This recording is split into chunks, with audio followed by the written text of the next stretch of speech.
Social media can exploit the parts of our brain that get us to connect with other humans. And spend hours together and hours on social media. Social media is incredibly compelling.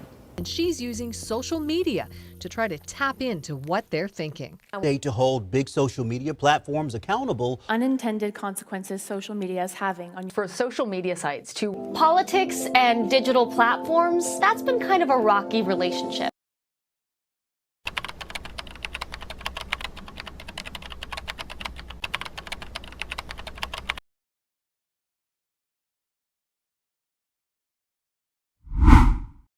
The average American spends 2 hours and 3 minutes a day on social media. It may not seem like a lot, but when you factor in other ways that the average American might spend their day, including the average work day and sleeping, you might be surprised what a large chunk of our day we spend mindlessly scrolling through Facebook, Instagram, TikTok, and Twitter. And I know what you're thinking. We know. We are living in an endless cycle of spending an outrageous amount of time on social media and then being told how awful it is that we spend so much time on social media, usually receiving this message through a social media site. Countless news articles and stories have been produced criticizing the impact social media has had on mental health, body issues, communication skills, and personal relationships. However, there is another important characteristic of social media that has come to relevancy in the past decade, one that problematic nature has completely gone over our heads: political media. In a general population survey, over half of respondents stated that at least 50% of their social media use was based around politics. 90% of respondents stated that they considered social media to be a good source of political information, and over 30% of respondents stated that social media was their primary news source.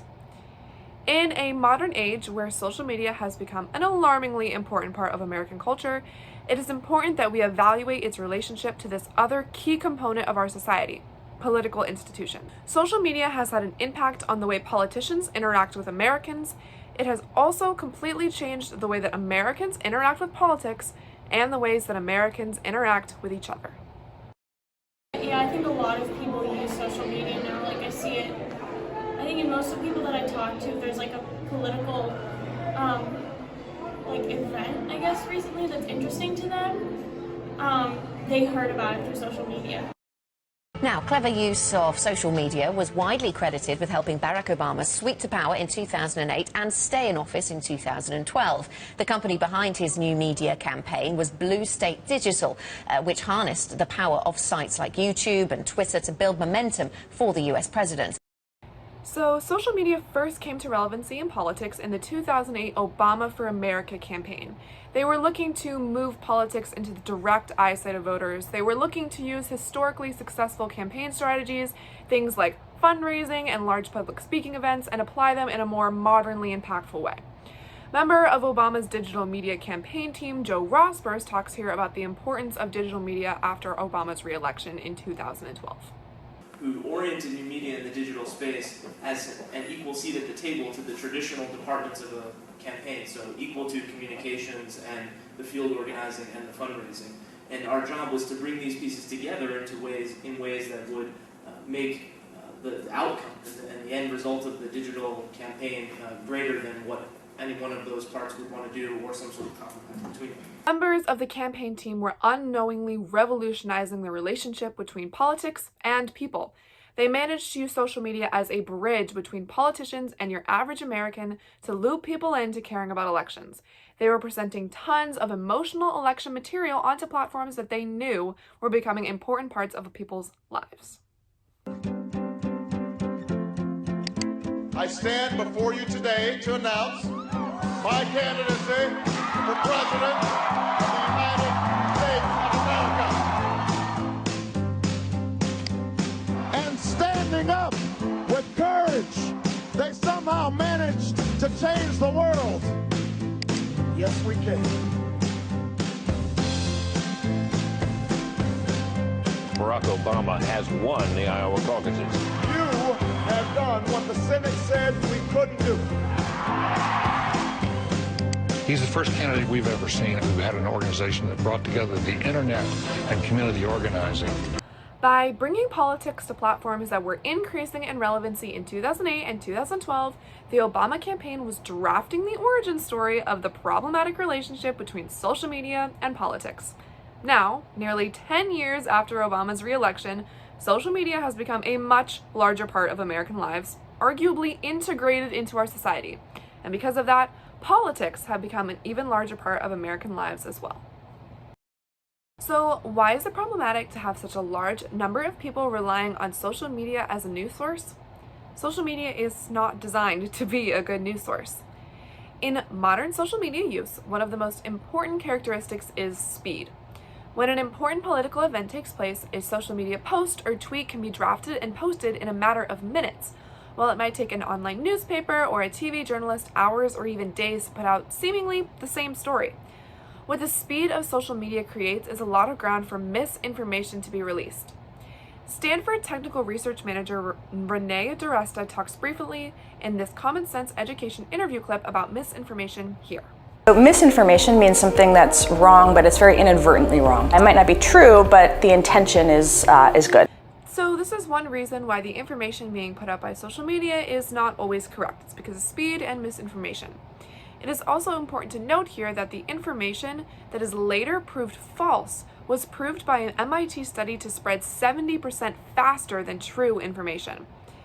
But the solution to this problem is simply understanding that accurate information that is released during the breaking news moments is not always the most accurate. However, there is an entirely different side to the topic of accuracy that is not always talked about, and that is disinformation.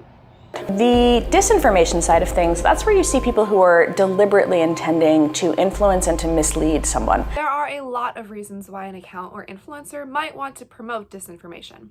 A lot of the time, it is in order to get a certain candidate elected, which relates back to the origin of the Obama campaign. There is going to be a large push of information that may or may not be true in order to persuade a large group of people to vote a certain way. Other times, it's for more economical reasons.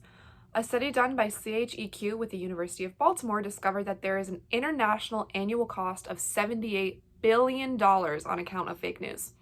This is because just as fake news can cause people to vote a certain way, it can also cause people to show support for certain influencers or to spend their money a certain way as well. This can cause people with large platforms to spread fake or inaccurate information for intrinsically motivated reasons, such as for clout or for money. All these are reasons why social media users are being pushed political information that may or may not be true.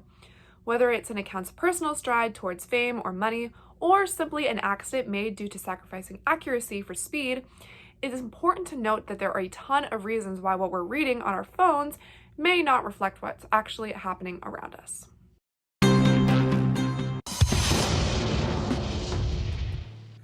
Hi, I'm Kamali, taking you through some of the things people are talking about and some of the stuff they're sharing around the world on Newsfeed today.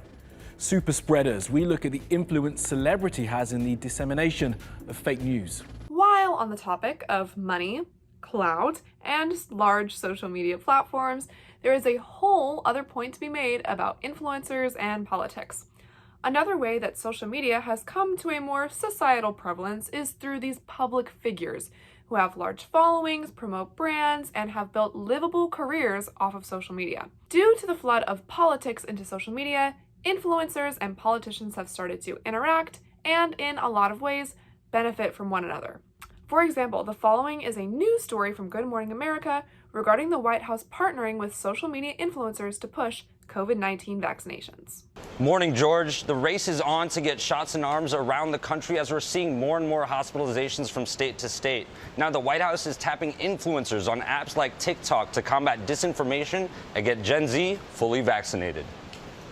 I wanted to take this time to really urge all of you guys to go get vaccinated. These days, this is what your kids' TikTok feeds are looking like. So please go do your own research and join the millions of us getting vaccinated. You could sit back and debate for days about the morale of influencers who have built followings off their music, dancing, or books and are now pushing political information towards their followers. What is important to take away here is another key problem with social media politics. The line between personal and entertainment uses and political social media uses has become completely blurred. Now it is left to us, the users, to decide between what is the opinion of our favorite influencers or a thought being pushed by a politician, what is a conspiracy theory or a true evaluation, and to determine what is fake versus accurate information. And because of social media's chokehold on our society and that blurring of lines between what is social and what is politics, the industry of digital media politics has a huge impact on the daily lives of individual Americans and our relationships with each other. The growing polarization in the US is not a new phenomenon, but social networks seem to aggravate conflict and ruin friendships. How many people have unfollowed someone on Facebook because of this election?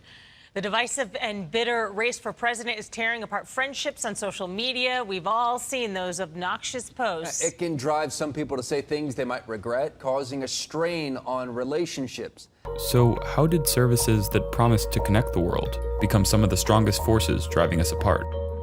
Even dating websites have become political, reports the Institute. Over 84% of registered users said they didn't want to date people who don't agree with them politically. So, in the past 2 years, has your interest in politics increased or decreased, and why? I think it's increased. I think social media has definitely influenced that, just because, you know, there are so many people talking about it, discussing it, that you're aware of it so much more. Like, you know, you could be on social media and it's not something that you're even thinking about at that moment, but then suddenly it's, you know, it's always there. Increase, definitely, because I think over the years, it's like as I'm getting older, as I think everyone's getting older, like we realize we have a vital role in politics and stuff, and like determining the outcomes of certain things, especially here in the US. So I just feel like as we're getting older, we're getting more involved into it, because now we realize like we have that power at least to like change things, and we kind of need that power, especially in the coming like future years with climate change and everything. So. Do you feel like social media having like increasing your access to political information has helped with that as well? Oh yeah, definitely. In addition to the wide variety of well-known problems our social media has created on dependent Americans, as a result of the influx of political news into social media sites, there have now been several new issues that have been created. These issues ranged from accuracy of information and our understandable lack of ability to tell facts from lies, to the ways politics have become much more ingrained into our lives due to influencers, all the way to the destruction of our relationships due to the newfound personalness of politics. The weight to bear is left on us, social media using Americans, to evaluate how we will continue to interact with political social media moving forward, and whether we are going to continue to let these problems control our lives.